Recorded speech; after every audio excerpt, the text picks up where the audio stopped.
CBDC dans les Amériques, implications, opportunités et adoption. Le titre le plus durable des Jeux olympiques d'hiver de Pékin n'a peut-être rien à voir avec le nombre de médailles ou les poursuites inspirantes de l'excellence sportive. Au lieu de cela, cela pourrait être une étape importante du dernier pilote réel de la monnaie numérique chinoise qui a été utilisé pour effectuer plus de 2 millions de yuan, 315 761 dollars américains, de paiement par jour au jeu. En effet, les monnaies numériques de la Banque centrale, CBDC, ont le potentiel d'aider à numériser des économies entières et constituent une prochaine étape puissante sur le chemin vers l'Internet de la valeur, l'argent comme l'information. Wallis a récemment organisé un webinaire de style table ronde avec des panélistes experts et des conférenciers invités pour explorer l'état actuel des CBDC, en particulier dans les Amériques.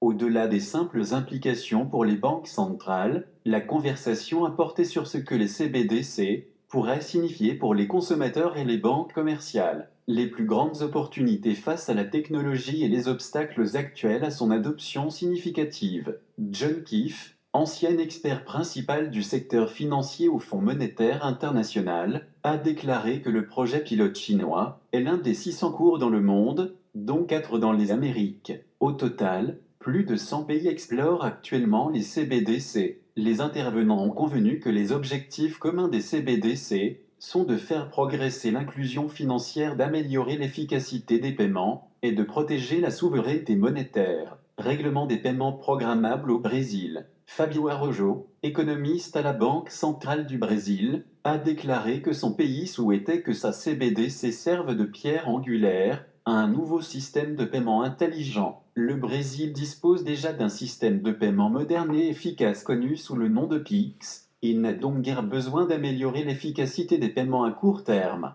Mais à mesure que les économies et les sociétés deviennent de plus en plus numérisées, Araujo a déclaré que le Brésil aura besoin d'une couche technologique programmable supplémentaire pour régler les paiements et aider à combler le vide, plutôt que de permettre à cette couche d'évoluer de manière organique ou d'attendre et de voir comment les choses progressent, ce qui pourrait potentiellement se fragmenter de manière inégale dans la société. Araujo est confiant dans l'engagement du Brésil à diriger de manière proactive la création d'un système public équitable, soutenu par une monnaie numérique, accessible à tous. Lent et régulier aux États-Unis, Darrell Duffy, professeur de finance à la Stanford Graduate School of Business, a déclaré que le Conseil de la Réserve fédérale ne s'était jusqu'à présent engagé qu'aux paramètres les plus larges possibles pour une CBDC, une monnaie hautement interopérable qui peut identifier les utilisateurs, protéger la vie privée qui sera intermédiée par un opérateur de services de paiement. Selon le professeur Duffy,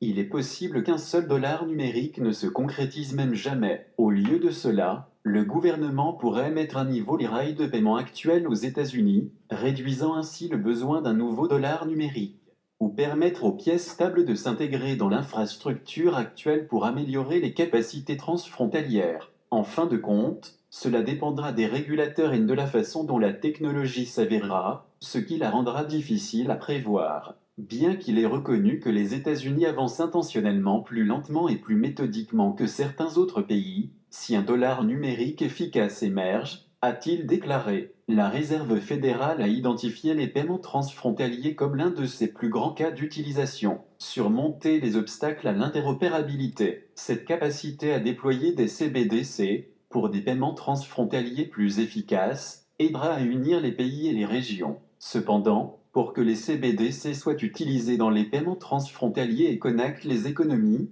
de manière à favoriser l'inclusion financière, à étendre les systèmes de paiement et à protéger les monnaies nationales, elles doivent d'abord être interopérables. C'est un défi, c'est le moins qu'on puisse dire, et il faudra que les pays et les régions acceptent des normes technologiques, opérationnelles, gouvernementales et juridiques. Kiev dit que c'est pourquoi les 6 CBDC qui se sont lancés dans le projet pilote, jusqu'à présent se concentrent uniquement sur les cas d'utilisation domestique et ont mis en signal le transfrontalier comme une opportunité future. La plupart des pays possédant des normes anti-blanchiment d'argent, AML, différentes, Araujo a déclaré qu'il était difficile de répondre aux besoins de chaque nation par le biais d'un système unique. La vision est celle d'un système utopique avec des transactions globales et transparentes. C'est possible, mais il y a beaucoup à surmonter d'abord, avec AML l'un des plus difficiles, a déclaré Arrojo. Un accord sur les normes internationales d'interopérabilité est essentiel pour équilibrer les attentes en matière de confidentialité et la prévention de la fraude. Le professeur Dufy considère ces deux forces,